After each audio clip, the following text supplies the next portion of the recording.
So what's the process that we use at Metabolic Birmingham to help you lose weight in the most effective manner possible? Now, the way that we do it is we typically follow a 4-step system. Now, today I just want to be going through mainly the nutrition.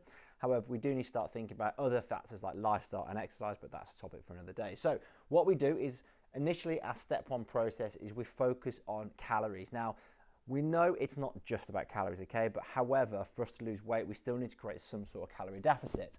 However, this deficit is more challenging to hit, especially as you get a little bit older, especially for women who hit certain stages of their lives, like menopause, for example, and even people just don't have an RMR or a metabolic rate which is as high. So we always start with this figure. There's 2 ways we can get it. The first one, if you can come down and get your RMR test, excellent, because that will give us that baseline. And the other way, if you just go to the website, so metabolicbirmingham.co.uk, there is a calorie calculator there, so you'll be able to use that. Once you've got that figure, we can decide what you need to do. If your RMR is quite low, you might have to start building things back up and start eating a little bit more. However, if it's fairly normal, we can just decide what kind of calorie deficit that you need. Once you start focusing on that, forget everything else, health, what you're eating, etc. If you stay within a calorie deficit, you should lose some weight. Now, I'm not saying that's the only thing we need to do, but that's your starting point. So usually in week 1, we'll get you just to focus on calories. Once you start getting a fairly good understanding of kind of how much you're eating, we then need to start thinking about what you're eating.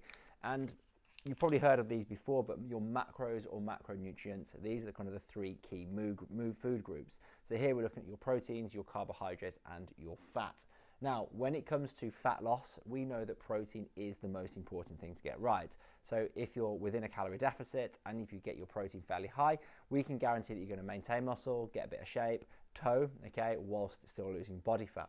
And the way that we calculate that, again, if you can use the calculator, however, if you do come in for a metabolism test here, we'll use the InBody, okay, so the body fat machine, and that's just going to give you a fat-free mass, and that's how we calculate your protein targets.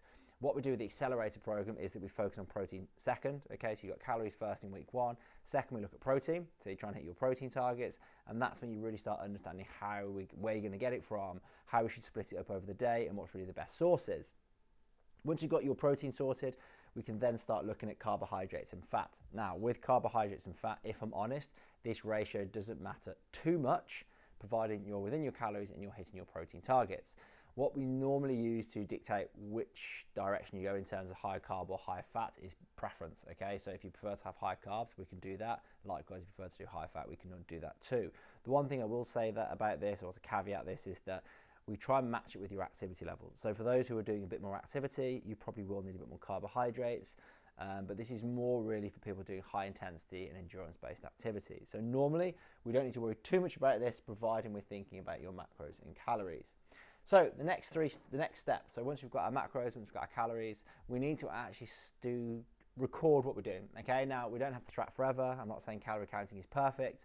However, the idea with this is really just to understand how much you're currently eating, understand food values, so what 20 grams of protein looks like in terms of real food, so how much chicken do you need, how much Greek yogurt you might need, and once you've got that, we shouldn't have to track again. However, what this does, it gives us some data, seeing how much you're eating, we compare that to how much you're weighing, and we also look at your activity, so how many steps you're doing, how much weight training you're doing. And once you've got these 3 bits of the puzzle, we can then start adjusting things moving forward. So if you're getting quite hungry, we could probably push food up. If you're finding that your gym performance is going up but your weight's not coming down, we could probably pull things down.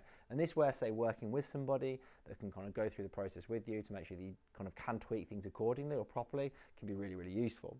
So after that, the next thing we look at is adjusting, okay? And I've kind of alluded to that already, but this is the important part. You've got that basic framework, but you're going to hit some roadblocks. Whether or not you hit some sort of plateau, we need to figure out how we move forward from that. Do we need to adjust, say, the calories, the activity, or the macros? It's more likely we need to start implementing some of these habits, okay? So at Metabolic Birmingham, we follow a habit framework. We've got a list of daily habits and weekly habits where it's a framework that you need to start working towards. Are you hitting fiber target, eating fruit and veg? Are you hitting water targets, step targets? Are you getting a variety of your food? Are you looking at lifestyle factors like sleep, like recovery? So there's lots of different elements that working with a coach, working with someone like ourselves, we can really dig a little bit deeper and figure out where you're going wrong. So give